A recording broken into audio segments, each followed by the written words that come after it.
आज हम बात करने वाले हैं सुप्रीम कोर्ट का जो रिसेंट ईडब्ल्यूएस से रिलेटेड फैसला आया है, जो 10% का रिजर्वेशन है इकोनॉमिकली वीकर सेक्शन, यानी कि जो सवर्णों के लिए 10% का आरक्षण दिया गया है, उससे रिलेटेड जो सुप्रीम कोर्ट का फैसला आया है। और वो फैसला ये है कि यह आगे भी जारी रहेगा। तो इससे रिलेटेड क्या हुआ, कैसे हुआ और क्यों ये मुद्दा सुप्रीम कोर्ट तक पहुंचा, तो जिन लोगों को नहीं पता है उन्हें बता दूं कि यह मुद्दा इंदिरा साहनी केस से मिलके मतलब उससे जुड़ा हुआ मामला है। इंदिरा साहनी केस में क्या था कि इंदिरा साहनी केस में था कि 50% से ज़्यादा आरक्षण नहीं दिया जा सकता है। 50% से ज़्यादा आरक्षण नहीं दिया जा सकता है, तो जब 10% आरक्षण दिया जाता है ओबीसी को 27% और SC ST का मिला के ये 50% से ज़्यादा हो जाता है। तो ये इंदिरा साहनी केस का उल्लंघन हो गया एक हिसाब से।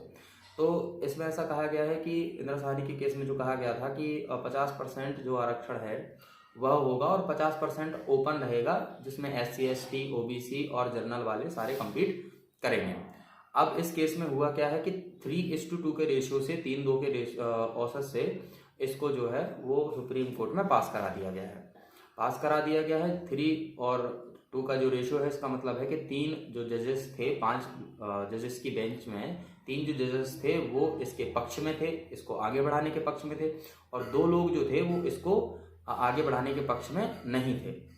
जो इसमें मेन कंसर्न था वो इस बात को लेके था कि जो 10% का आरक्षण दिया गया है वह केवल मतलब अपर कास्ट को क्यों, यूजीसी को क्यों दिया गया है, अपर कास्ट को क्यों दिया गया है, जनरल वालों को क्यों दिया गया है, इसमें SC ST और OBC को बाहर क्यों रखा गया है, वो लोग भी तो इकोनॉमिकली वीक हो सकते हैं। तो पहले तो ये कंसर्न था कि यह जाति के आधार पर क्यों है, क्या यह संविधान के खिलाफ नहीं है, ऐसा सुप्रीम कोर्ट में क्वेश्चन रखा गया। दूसरा जो क्वेश्चन रखा गया वो ये रहा कि इस तरीके से सवर्णों को आरक्षण देना क्या संविधान के खिलाफ नहीं है, क्योंकि जब संविधान की रचना हुई और ये आरक्षण जब बनाया गया तो ये जाति के आधार पर था। तो अगर जाति के आधार पर पिछड़े वर्ग को ही आरक्षण देना था, उसको बराबरी पे लाना था, तो फिर सवर्णों को आरक्षण देके आप क्या कर रहे हैं, उनको थोड़ा और आगे बढ़ा रहे हैं क्या है? तो क्या यह संविधान के हिसाब से ठीक है या नहीं है? ये कुछ मुद्दों पर सुप्रीम कोर्ट में बहस हुई थी। और जो 5 जजेस थे उसमें justice UP Lalit, SC Pardiwala, Dinesh Maheshwari, Bela Trivedi और S रविंद्र भट्ट थे, जिसमें से UU ललित का जो है वो लास्ट वर्किंग डेज था जब उन्होंने सुनवाई का फैसला लिया था। तो आपको बता दूं कि जो chief justice UU Lalit ji थे वो इसके विरोध में थे, और जस्टिस रविंद्र भट्ट साहब भी इसके विरोध में थे, और बाकी जो 3 लोग हैं पारदीवाला, त्रिवेदी और माहेश्वरी, यह तीनों लोग इसके पक्ष में थे। जस्टिस UU ललित जी ने कहा कि मैं जो भट्ट साहब ने कहा उसके पक्ष में हूँ। भट्ट साहब ने क्या कहा था? भट्ट साहब ने कहा था कि मैं संविधान के इस छेड़छाड़ में और जो सामाजिक व्यवस्था है संविधान के हिसाब से उसमें छेड़छाड़ की बिल्कुल विरोध में हूँ। अच्छा, जिनको नहीं पता है उन्हें मैं बता दूं कि जो चीफ जस्टिस होते हैं उनका भी एक ही वोट काउंट होता है, उनका दूसरा वोट काउंट नहीं होता है। मतलब अगर ऐसा नहीं है कि वो चीफ जस्टिस है, उन्होंने जो फैसला दिया है वो सबको मानना होगा। 5 लोगों का सबका एक वोट होता है और सबका एक ही काउंट होता है। तो चीफ जस्टिस का 1 वोट, भट्ट साहब का 1 वोट, ये 2 वोट हुए जो खिलाफ में थे, और बाकी 3 लोग ऐसे थे जो इसको आगे बढ़ाना चाहते थे या इसमें पक्ष में थे, तो उनका एक ही काउंट होता है। इस दिनेश माहेश्वरी जी ने अपना पक्ष रखते हुए कहा कि देखिए, जो इंदिरा साहनी वाला मामला 50% आरक्षण देने की बात जिसमें कही गई थी, वो जरूरी नहीं है कि उसको स्थिर रखा जाए या उसमें कोई बदलाव नहीं हो सकता है। तो उसमें ऐसा कोई नियम शर्त नहीं है कि 50% को बदला नहीं जा सकता है। तो बाकी 2 जजेस ने इस पर अपना समर्थन दिया, उनकी भी ऐसे ही मिलती जुलती राय थी। अब इस चर्चा को थोड़ा सा आगे बढ़ाऊंगा मैं कुछ लोगों को ऐड करके जो थोड़ा सा इस बारे में ज्यादा जानकारी दे पाएंगे। Let's go started. या डेफिनेटली। सो पंकज, अभी AWS का जो सुप्रीम कोर्ट का रिसेंटली आपने देखा होंगे बहुत सारे आर्टिकल्स न्यूज पब्लिश हुए हैं कि सुप्रीम कोर्ट ने जो AWS 10% का रिजर्वेशन था, जो एक हिसाब से अपर कास्ट को मिल रहा था 10% का, उसको कंटिन्यू रखा है, बावजूद इसके कि ये 50% का जो बैरियर है उसको पास कर रहा है, मतलब ये ओवर 50% हो रहा है इस 10% की वजह से। के बावजूद भी 5 बेंचेस की पीठ में एक 3 और 2 के अनुपात में 3:2 के रेशियो में 3 जजों ने इसके समर्थन में फैसला दिया है और 2 ने इसको मतलब अपने तरफ से डिक्लाइन किया है, लेकिन क्योंकि मेजोरिटी ने पास किया है इसलिए इसको आगे बढ़ाया जाएगा। इस पे आपका क्या ओपिनियन है? जी कुलदीप जी, बिल्कुल मैं थोड़ा सा आपको शुरू से बताना चाहूंगा। जैसे कि आपने कहा कि 50% से ऊपर हो रहा है, तो इसको मैं शुरू से थोड़ा सा बताना चाहूंगा कि जब हमारा ये रिजर्वेशन का ये चल रहा था, तो रिजर्वेशन का 1992 में इंदिरा साहनी केस आया था। हाँ जी, जिसने ये कहा था कि रिजर्वेशन 50% से ऊपर नहीं होना चाहिए। बिल्कुल बिल्कुल। वो रिजर्वेशन किसके लिए था?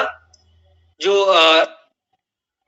एजुकेशनल वीकर सेक्शन था और जो सोशली वीकर सेक्शन हाँ, था। खास तो करके ये दो जो सोशली वीकर वीकर सेक्शन रहा उसके लिए था ये। हाँ जी।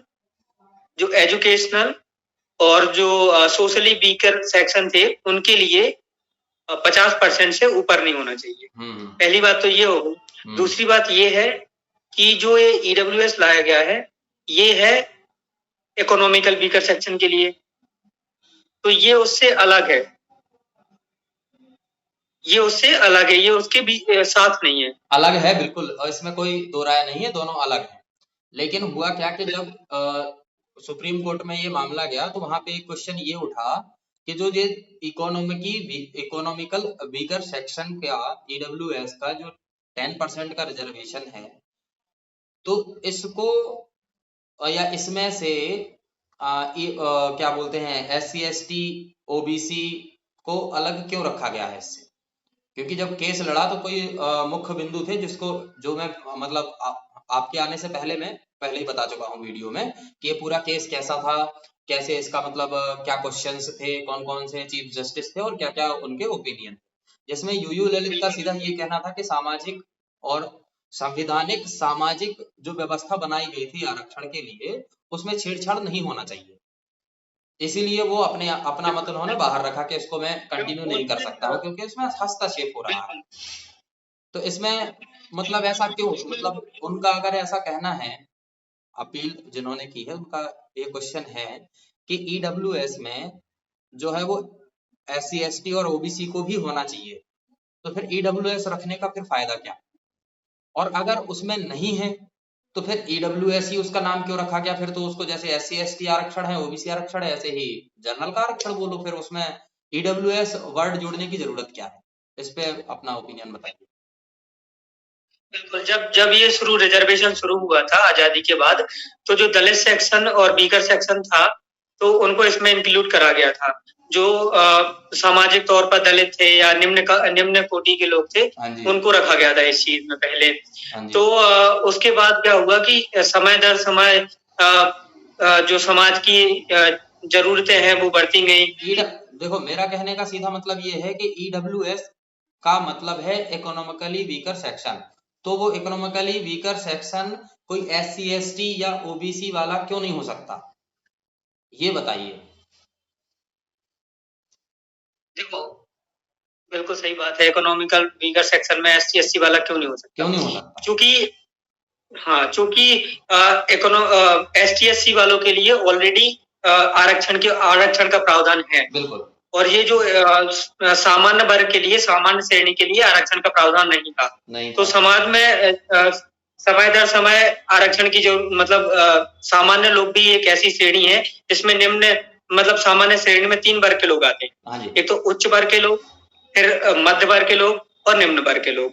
तो निम्न वर्ग के लोग भी सामान्य वर्ग है, वो बहुत मतलब वो भी अपनी जरूरत जो आवश्यकता है वो पूरी नहीं कर पा रहे हैं। सामान्य वर्ग में भी कुछ लोग ऐसे हैं जिन्हें आरक्षण की जरूरत है क्योंकि वो उस लेवल की शिक्षा नहीं प्राप्त कर पा रहे हैं, जैसे बाकी समाज वाले, जैसे आजकल के टाइम पे देखा जाए तो OBC भी बहुत आगे निकल चुके हैं, OBC भी बहुत आगे निकल चुके हैं। SC ST वाले जो मान के चलिए कि मेरा एक फ्रेंड है जो SC ST से बिलोंग करता है, उसके फादर साहब पहले से ही गवर्नमेंट जॉब में है, तो वो तो कम से कम अपने बच्चों को मतलब वो क्रीमी लेयर का मामला हो जाएगा, उधर तक नहीं जाते हैं, बट एक जनरल बता रहा हूँ। मान के चलिए कोई बिजनेसमैन है जो इकोनॉमिकली बहुत सक्षम है, लेकिन उनके बच्चे क्योंकि SC ST से हैं तो वो आरक्षण का लाभ ले रहे हैं। वहीं पे कुछ SC/ST के ही लोग हैं जो बहुत ज्यादा कमजोर है, ठीक है, इकोनॉमिकली भी कमजोर है, वो उतनी शिक्षा नहीं दे पाते हैं और वो उनके चक्कर में नहीं ले पाते हैं, मतलब SC/ST वर्सेस SC/ST भी हो रहा है इस चक्कर में।